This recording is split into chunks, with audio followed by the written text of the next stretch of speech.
Jeff Lebby's end game strategy is the talk of the town right now, and we'll talk more about it on today's episode of Locked On Sooners. You are Locked On Sooners, your daily podcast on the Oklahoma Sooners, part of the Locked On Podcast Network, your team every day.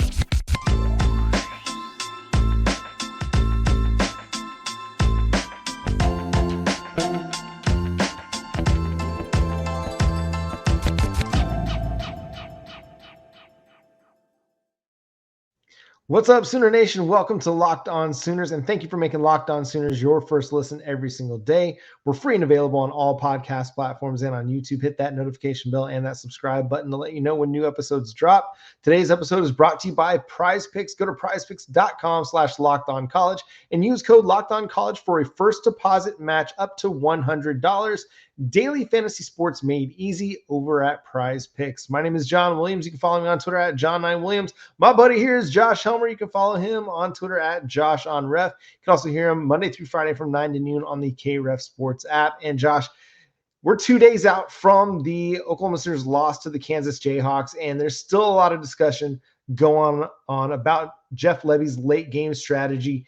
And the offensive coordinator made his comments known and made his thoughts known after the game when meeting with the media and meeting with the reporters. He said this: "We felt like running the ball and having the ability to pin them there without any timeouts. Making them go the length was the right thing to do. That's why I ran it there on third down. Got to execute better." Eric Bailey of Tulsa World had shared the quote on Twitter, but then also followed it up with runs of -1, 5 yards, punt. Yeah, well, okay, so hindsight being 2020, it's easy to say that the wrong call was made. For Oklahoma, do you understand the strategy at all? Where are you at with it? Jeff Lebby, if you want to call it defending the late game plan for Oklahoma, I would probably chalk it up, yes, as a defense by Jeff Lebby for the strategy that they took. Really, Brent Venables, his remarks were not totally against the approach that they had either. Here's the quote from Brent Venables, quote, "You'd like to be better there. You'd like to chew up some clock maybe and get a first down, but you forced them to use their timeouts. You could have been a little bit better on the 2-minute. We're not having this conversation, but you certainly look back at it after the fact. You don't want to expose yourself and turn it over, but you'd like to get the first down there. It makes things a heck of a lot easier." So as much as we're going to, and I think deservedly so, point the finger of blame at Jeff Lebby, that's Oklahoma's head football coach that I don't think really comes out, and maybe I don't want to chuck Jeff Lebby under the bus here in the post-game press conference, but it almost sounds like to me, maybe the marching orders were from the head coach that he wanted to run the football, and hopefully we pick it up on the ground because, again, statistically, KU not a good run defense coming into this thing, John, and in large portions it did play out that way for KU versus Oklahoma.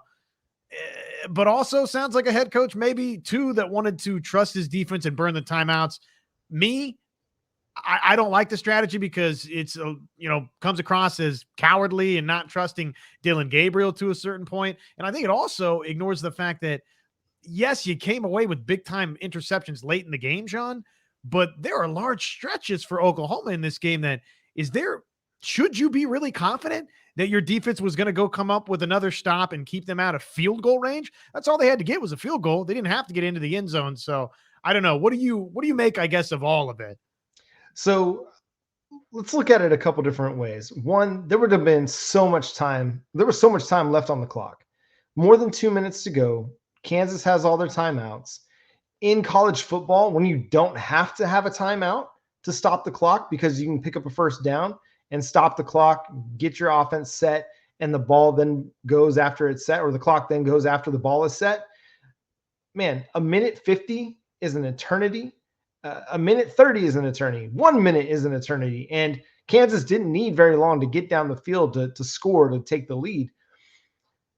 I look at this.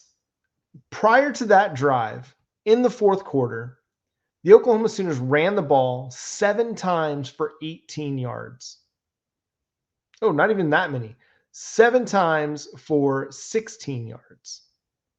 Am I doing? No. 7 times for 20 yards, less than 3 yards per carry on that in the fourth quarter. Tawee Walker was gone, injured, out with an ankle. Your best, most consistent running back that you've had this year. There was no Marcus Major available, who was arguably your second best, second most consistent running back this season. I think about the personnel situation that you had, the effectiveness of the run game in the fourth quarter, how much time is remaining on the clock. And I think to myself, why didn't you give Dillon Gabriel an opportunity to help you pick up a first down? And I'm not talking about the designed quarterback run that netted them -1 yard. I'm talking about let him do a little play action bootleg that gets him out to the flat to hit Drake Stoops. I mean, that play has been so money for them all season long. And who knows, maybe Kansas would have expected them to do that. But something, an easy pass play that allows you to still let the clock churn or make Kansas burn a timeout, whether it's a screen out to Jalil Farouk or a bubble to Drake Stoops, something, a safe pass, and see if you can just pick up a chunk. Because we saw Drake Stoops, he played a really, really good game when the ball got into his hands. And I think you just minimized your opportunities and you kind of handcuffed yourself by taking Dillon Gabriel kind of out of the game. And we saw him on that final drive when, Kansas is playing a little bit of prevent, but he was able to make some things happen despite the inclement weather. So maybe just give him an opportunity. And if you want to run it on first and just see if you can pick up some yardage and get ahead of the chains, sure. But then when you go negative on that first down play, on 2nd and 11, you need to dial up a play action and try to attack the sticks. Yes, you may end up with an incomplete pass, and maybe we'd be killing Jeff Lebby for that, but try something safe that allows you the opportunity to pick up some yardage and burn some clock so that your third down play call gives you a little bit better chance to pick up that first down. I get it. I get the strategy. I understand that.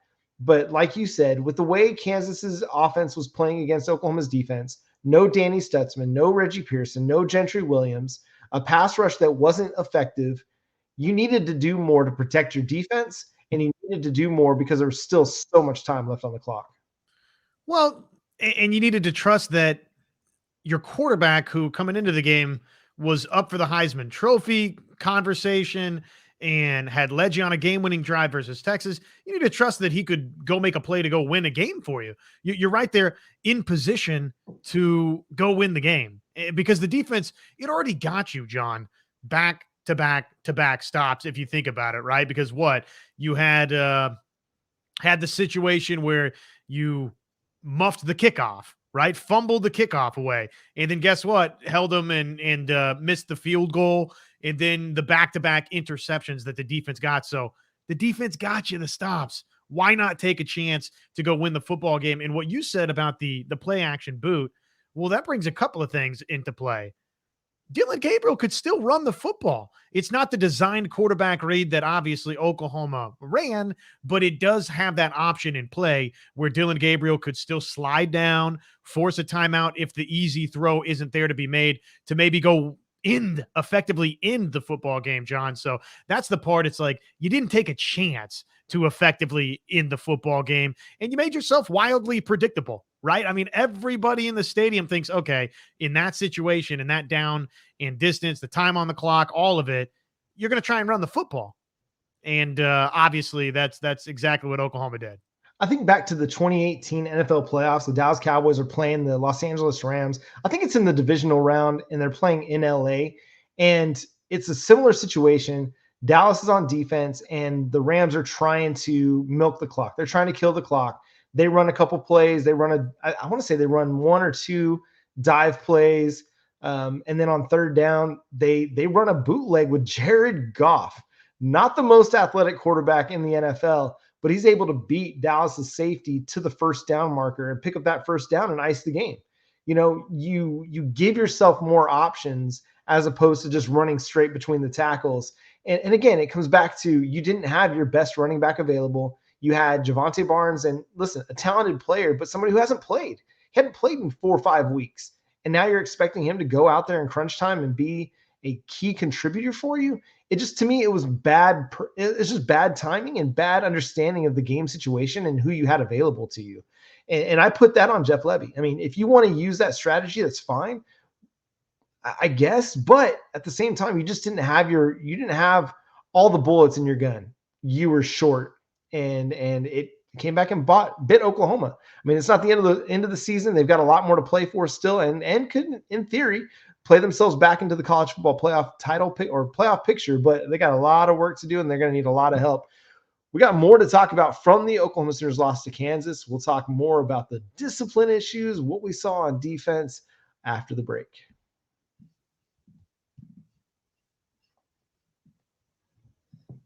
Well, it is a great time to get involved with some daily fantasy sports. Why not check out PrizePicks? PrizePicks, it's the most fun I've had, winning up to 25 times my money this football season. You just select 2 or more players, pick more or less on their projected stats, and place your entry. Been telling you this. It's really simple to play. And oh, by the way, it's quick and easy to play and submit your entry. You can do so in 60 seconds or less. Quick withdrawals. Everybody likes that. Easy gameplay and enormous selection of players and sports. Not just talking college football, of course, right here. Locked On Sooners, we're talking a lot of college football, but with PrizePicks, much, much more than that, where you can look at stats and more or less than in the NFL or NHL or obviously college football, if that's what you love the most. So check it out, prizepicks.com/LockedOnCollege. Use our code LockedOnCollege for a first deposit match up to $100. One more time for you, prizepicks.com/LockedOnCollege. Use code LockedOnCollege for a first deposit match up to $100. Daily fantasy sports made easy. Passion, drive, and patience. What brings home the winning trophy is also what keeps your ride or die alive. eBay Motors has everything you need to maintain your vehicle and level it up to peak performance. From superchargers, roof racks, exhaust kits, LED headlights, and more, whether you're into speed, power, or style, eBay Motors has got you covered. With over 122 million parts for your number one ride or die, you'll always find exactly what you're looking for. And with eBay Guaranteed Fit, your part is guaranteed to fit your ride every time or your money back. Because with eBay Motors, you're burning rubber, not cash. With all the parts you need at the prices you want, it's easy to turn your car into the MVP and bring home that win. Keep your ride or die alive at ebaymotors.com. Eligible items only, exclusions apply. eBay Guaranteed Fit, only available to U.S. customers.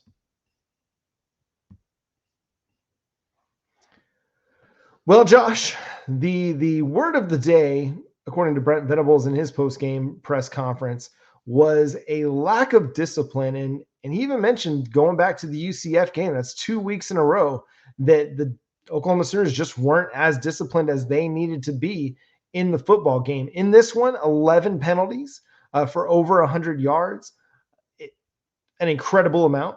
And then the 3 turnovers and, some unforced errors and just a lot of missed tackles. Just all in all, just not a very strong performance from a discipline standpoint from the Sooners. Yeah, it got to be better. The one unsportsmanlike conduct penalty was on Oklahoma's bench, was it not? The sideline. That's what he explained after the game, is that somebody was giving it to the ref, and the ref said they weren't going to have it.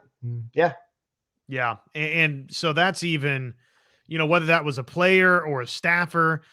I think it was a coach. Yeah, so one of the coaches. Everybody had a hand in it.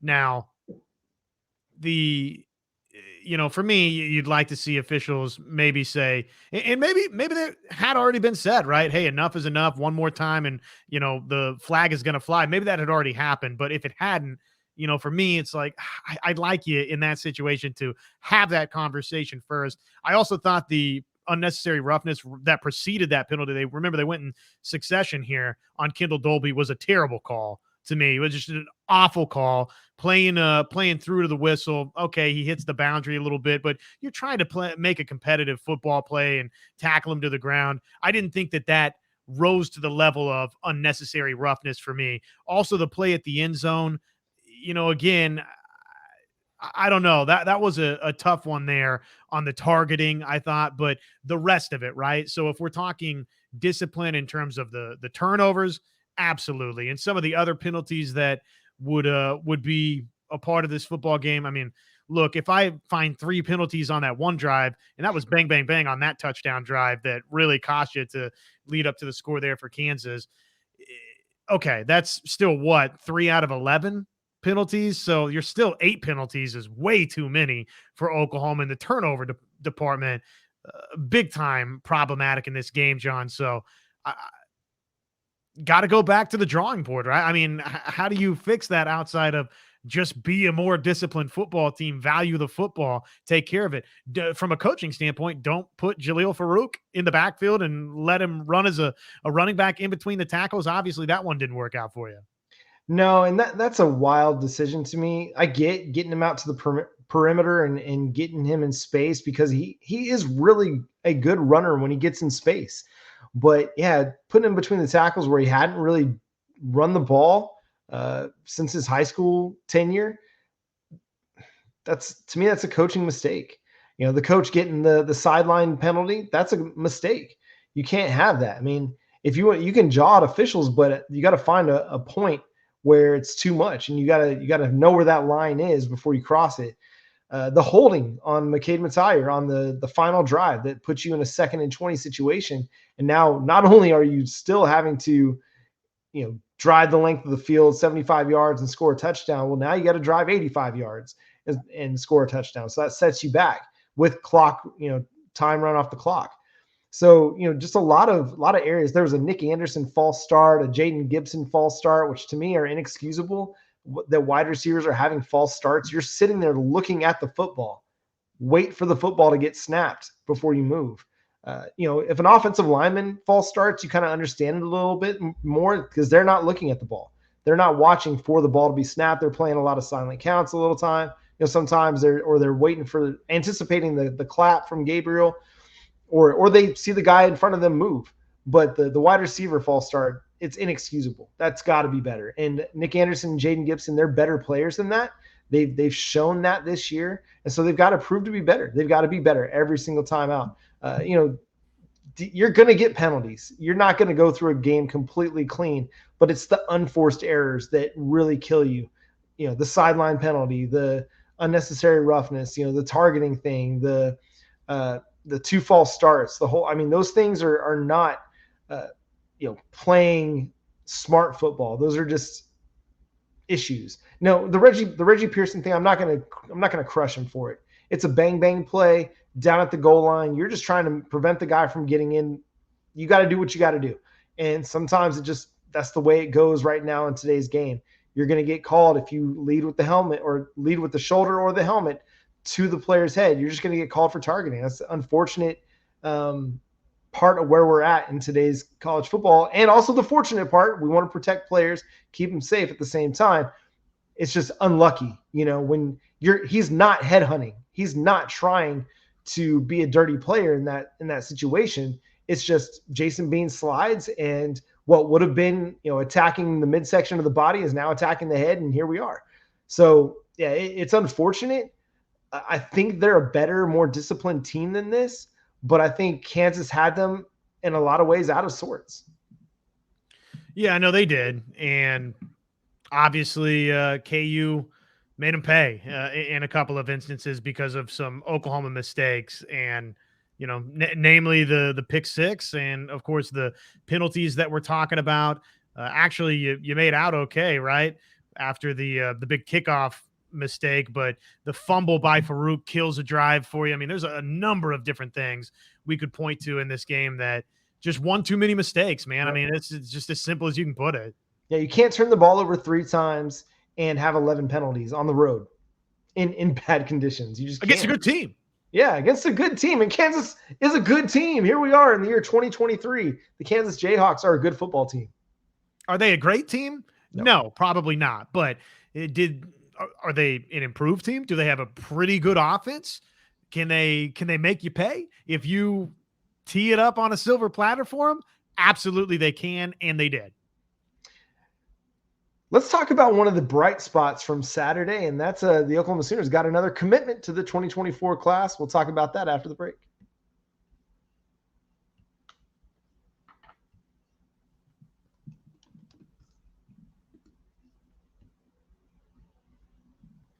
Let me tell you guys about our friends bringing you this at Athletic Brewing Company. They have completely changed the non-alcoholic beer game. They make non-alcoholic beers that actually taste good. Full flavor, well-crafted, just like you'd find in a full-strength beer. They win competitions, ladies and gentlemen. Great tasting, award-winning, and oh, by the way, they've got your flavor, whatever it may be, IPAs, golden sours. They've got over 50 styles of craft non-alcoholic beer, and they're always inventing. And as I always like to say, no hangovers ever, which a beautiful thing, so you don't have to miss out. Non-alcoholic beers that taste fantastic from Athletic Brewing Company. You can find their non-alcoholic brews at a store near you or buy online at athleticbrewing.com. First-time customers use our code LOCKEDON to get 15% off your first online order. That's code LOCKEDON at checkout for 15% off at athleticbrewing.com. Near beer, exclusions and conditions apply. Athletic Brewing Company, fit for all times. On Saturday, during the game, the Oklahoma Sooners received a commitment from 2024 four-star prospect Reggie Powers in the 247 Sports Composite. He's a four-star prospect out of Ohio, a safety that is going to fit in quite well with the Oklahoma Sooners and their defensive back group. He's a versatile player that can play deep middle safety. He can play up in the box. He's physical. Was actually talking with his dad, Mr. Powers, in just a little DM. And he told me that Reggie's only 17 and he won't turn 18 until next June.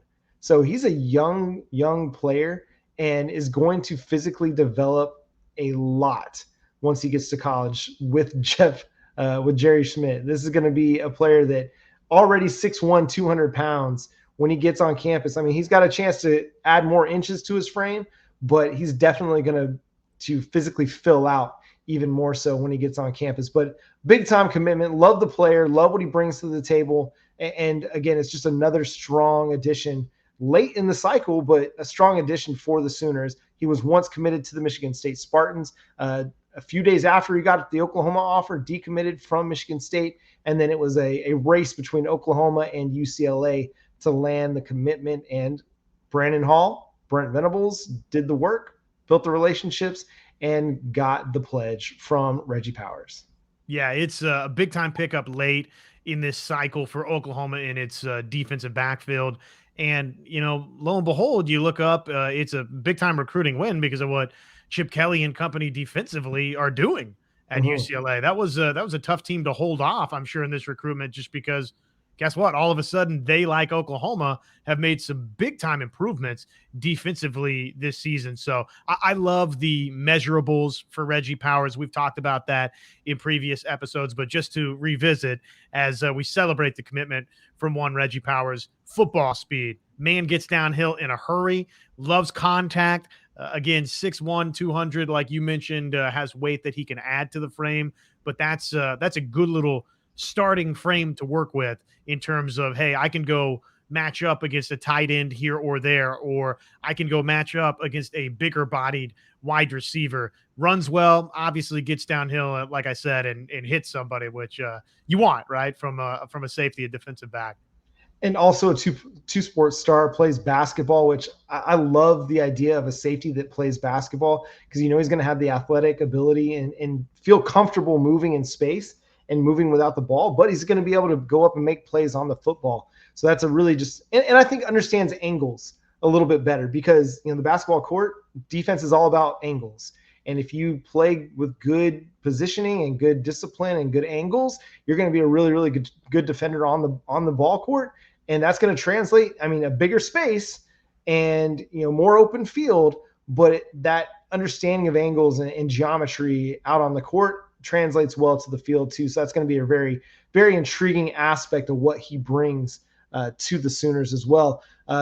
an interesting nugget. Oklahoma moves up to number 6 in the 247 Sports team rankings, and there's only 3 teams that have more blue chip prospects committed to their 2024 recruiting classes than the Oklahoma Sooners. You got the Georgia Bulldogs with 22 blue chippers. You got the Ohio State Buckeyes with 19 blue chippers, and the Oregon Ducks with 19 blue chippers only, and no 5 stars. They're all 4 stars for the Oregon Ducks. But Oklahoma's got more blue chip commitments than Florida, Florida State, Alabama, the 3 teams directly ahead of them. And so that's an intriguing part of what Brent Venables and his coaching staff are doing. I mean, again, continually adding blue chip talent to the roster, guys that are going to be impactful players come Saturday. Yeah, no doubt. And with a grain of salt here, but this is silver lining in, I guess, some of this frustration of this past week is that Oklahoma and Venables and company, look, I'm like you. I'm focused on the here and now, and I want answers and I want a response from Oklahoma, but they are continuing to build, continuing to stockpile talent. And the fact that they're going to finish with, again, another top 10 class, John, it's just it's exciting, man, what is getting built in Norman. We've already seen a bunch of positive results. Let's hope we get to start talking about a Bedlam bounce back, which now we start turning the page, right? Maybe one final more lap around. Okay, what the heck went wrong in Lawrence, Kansas? But pretty soon it's time to play another football game, and it's time to leave what happened in Lawrence and turn the page and get ready for an Oklahoma State team that all of a sudden has been playing really good football the past month. Yeah, I think you're exactly right that the recruiting classes give you optimism and give you hope for what Brent Venables and his staff are building towards the future. But yeah, there's a lot to figure out as they get ready to face Ollie Gordon III and the Oklahoma State Cowboys come Saturday. We'll be here for our live show Monday night, 9 p.m. Central Time. So make sure you're tuned in and subscribed to that over on YouTube. Again, we love to take your comments, your questions, and just see what y'all are talking about, because it always helps us to understand what the fan base wants to talk about, because we want to talk about what you want to talk about. Make sure you follow the show on Twitter at Locked On Sooners, Josh at Josh on Ref, myself at John 9 Williams. The show is also on Facebook, Locked On Sooners Podcast. Subscribe to the show wherever you get your podcasts. We're free and available on all platforms and on YouTube. Hit that notification bell and that subscribe button to let you know when new episodes drop. But until next time, he's Josh Helmer. I'm John Williams. Boomer Sooner.